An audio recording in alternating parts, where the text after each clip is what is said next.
રામ રામ દોસ્તો.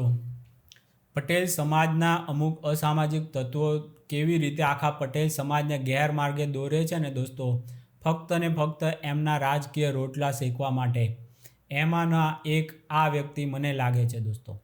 આ લોકોના કારણે અમિત ખૂંટ જેવા કેટલા યુવાનોના ભોગ લેવાઈ ગયા દોસ્તો. ગણેશ ગોંડલ સાથે ફક્ત એક ફોટો હતો અમિત ખૂંટનો, તો એને બદનામ કરવામાં બાજારું મીડિયા અને એની સાથે આવા જ એમના બાજારું મીડિયાના ખોળામાં રમતા આવા અસામાજિક તત્વો છે દોસ્તો. આ લોકો પટેલ સમાજને કઈ જગ્યાએ લઈ જાય છે ને એ ખબર નથી. ગોંડલના પટેલ સમાજને કેટલો કોઈ જ વાંધો નથી, છતાં પણ આ લોકો ત્યાં કજિયા કરાવડાયા. ત્યાં પટેલ સમાજને ક્ષત્રિય સમાજની સામે લડાવવાના ધંધા આ લોકો કરે છે. આમની સાથે મારે આજે વાત થઈ દોસ્તો. આમણે છે ને હવે નવું ષડયંત્ર, આમને તો નહીં કહું, કારણ કે મને એમ લાગે છે કે આ તો ફક્ત હાથો બનાવે છે બાજારો મીડિયાને.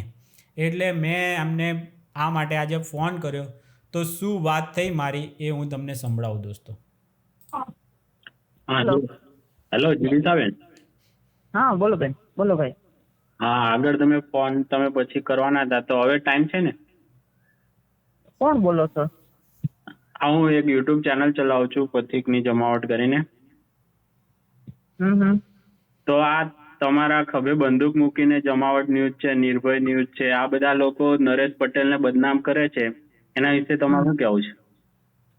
મારા ખંભે કઈ રીતે બંદૂક મૂકી? તો તમારી જ ઓડિયો કહે છે ને કે આ જિગીસાબેનની જ ઓડિયો છે, અને એ નરેશ પટેલના ફાર્મ હાઉસની વાત કરે છે, છોકરીની વાત કરે છે, તો ભાઈ એના માટે મેં મારી વાત સાંભળો, એના માટે મેં નિવેદન આપી દીધું છે. હવે એ વાતને કઈ લાંબી કરવાની હોય. નિવેદન એમના વિરુદ્ધમાં થોડું આપ્યું છે, મીડિયાના વિરુદ્ધમાં તમે તો આપ્યું જ નથી. જે બદનામ કરી રહી છે બાજારું મીડિયા, જે હરામખોરો પટેલ સમાજની વિરુદ્ધમાં હંમેશા આવી બધી નફરત ફેલાવતા હોય છે, તમે એમના વિરુદ્ધમાં થોડું આપ્યું છે તમે નિવેદન. તમે તો એમ કીધું છે કે હું પૂછતી નથી. નિવેદન તો મારા પૂરતું આપવાનું હોય ને. અરે પણ બદનામ તો એ લોકો કરે છે ને તમારું નામ લઈને કે નરેશ પટેલ આવું કરે છે ફાર્મ હાઉસમાં.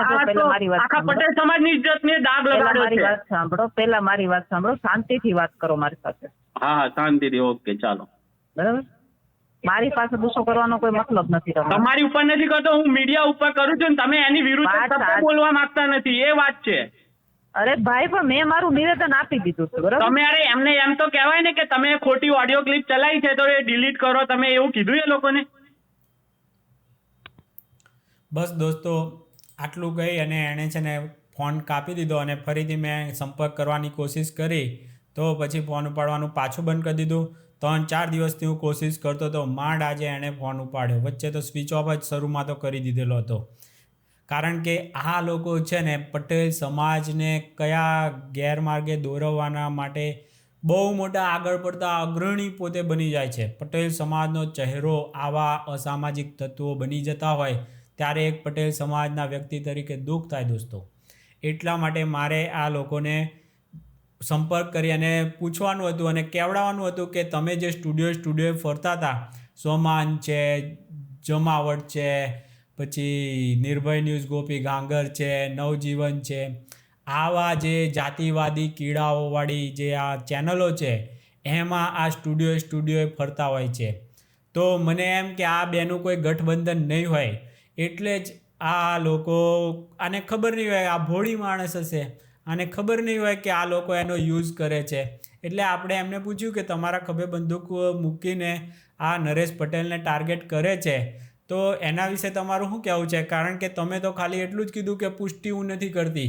તમારે એમ કહેવાનું હતું કે તમે એ ચલાવી જ કેમ, તમારી ઉપર હું કાયદેસરની કાર્યવાહી કરીશ, મને પૂછ્યા વગર ખોટી મારા નામે તમે ક્લિપો ચલાવો છો. આવું બધું કહેવાના બદલે આ વ્યક્તિએ ફક્ત ને ફક્ત એટલું કીધું, એ તો હવે લાંબુ કરવાથી કંઈ મતલબ નથી. કારણ કે દોસ્તો, આવા લોકો, આ અસામાજિક તત્વો પટેલ સમાજના આ ખોળામાં રમે છે બાજારું મીડિયાના, એ હવે આના ઉપરથી સિદ્ધ થાય છે એવું મને લાગે છે. કે આ જે છે ને એ પોતા અંગત રીતે હીરો બનવા મતતી હોય એટલે બાજારું મીડિયામાં આમાં એ રહીએ સ્ટુડિયો ફરતી હોય છે, ઇન્ટરવ્યૂ આપતી હોય છે, ક્ષત્રિય સમાજને પટેલ સમાજની વિરુદ્ધ જે લડાવવાના બાજારું મીડિયા ધંધા કરતા હોય છે ને એનો આ હાથો બનતી હોય છે. એટલે આપણને એમ થાય કે તમે રોકાઈ જાઓ, પટેલ સમાજને આવી રીતે કોઈની સાથે લડાવવાના ઝઘડાવાના ધંધા બંધ કરવા માટે આપણે એક સલાહ સૂચન આપી હતી.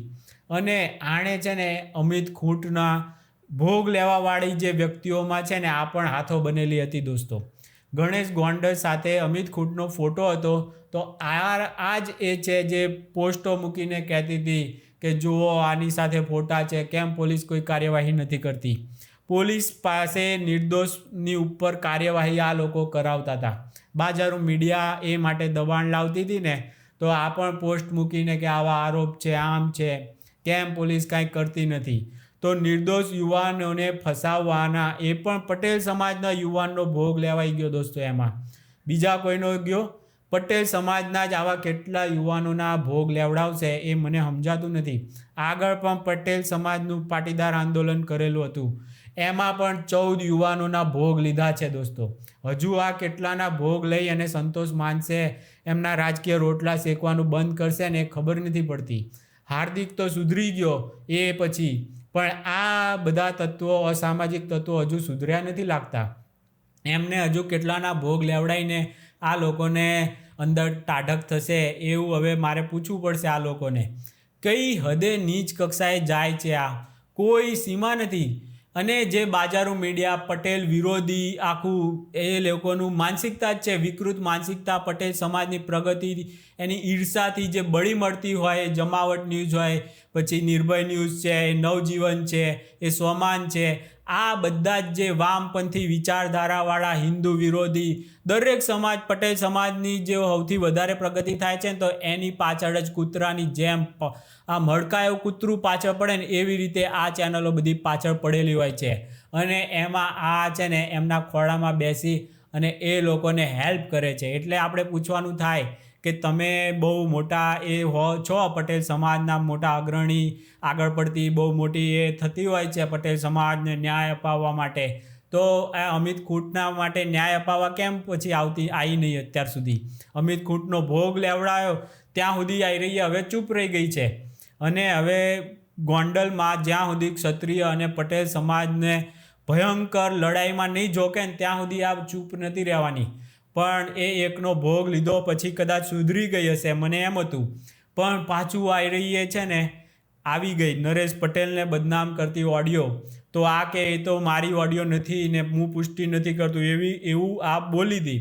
તો પછી એનાથી આગળ એને બોલવાની જરૂર હતી કે તારા ખભે બંદૂક રાખીને એ નરેશ પટેલને હવે ટાર્ગેટ કરે છે.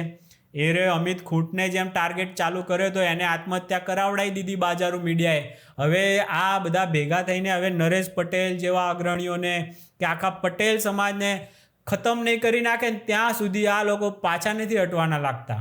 આ હરામખોરો સુધરે એના માટે આપણે સમજાવવાની કોશિશ કરતા હતા, પણ હવે ખબર પડી ગઈ છે કે આ બધા એક જ થાળીના ચટ્ટાબટ્ટા છે.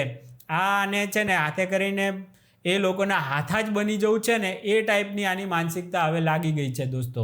એટલે ખાસ પટેલ સમાજે ચેતવાની જરૂર છે આવા લોકોથી. ખોડલધામે ખાસ આને છે ને કોઈ પદ ઉપર કે એવી રીતે રાખી હોય, પટેલ સમાજ કોઈ રીતે આને હેલ્પ કરતો હોય ને તો એ બધું બંધ કરો, નહીંતર તો આ ક્યાં આપણને કયા ખાડામાં નાખી દેશે ને અને પાછી ઉપર પાછી માટી નાખવામાં આવી રહી આગળ પડતી થઈ જશે. એટલે ખાસ જરૂર છે કે આવા તત્વોથી પટેલ સમાજ હવે સાવધ રહે. બાજારું મીડિયાનો જે હાથો બનતા હોય છે ને પટેલ સમાજને બદનામ કરવા માટેના, એ બધા લોકોથી આપણે દૂર રહેવાની જરૂર છે. આ બાજારું મીડિયા હમણાં જ ચેરમેન એક હસમુખ પટેલ છે જીપીએસસીના, એની પાછળ પણ આદુ ખાઈને પડી ગઈ. આ જ ચેનલો નવજીવન, ગોપી ગાંગર હોય, નિર્ભય ન્યૂઝ ગોપી ગાંગર કરીને, જમાવટ છે, પછી સોમાનવાળું કંઈક નવું આવ્યું છે. આ બધા જ આ લોકો પટેલ સમાજને છે ને જ્યાં પણ હોય ને એ બધાને ટાર્ગેટ કરી અને એમનો ખેલ ખતમ કરવાના ધંધા કરતા હોય છે. અને જિગીસાબેન પણ એમાં એમના હાથા છે ને એ આજે દોસ્તો મને લાગી રહ્યું છે. એટલે આવા લોકોથી આપણે હવે સાવધાન થઈ જઈએ એવું એક મારો મેસેજ છે દોસ્તો. ચાલો ત્યારે મળીએ કોઈ બીજા વિડીયોમાં, ત્યાં સુધી રામ રામ.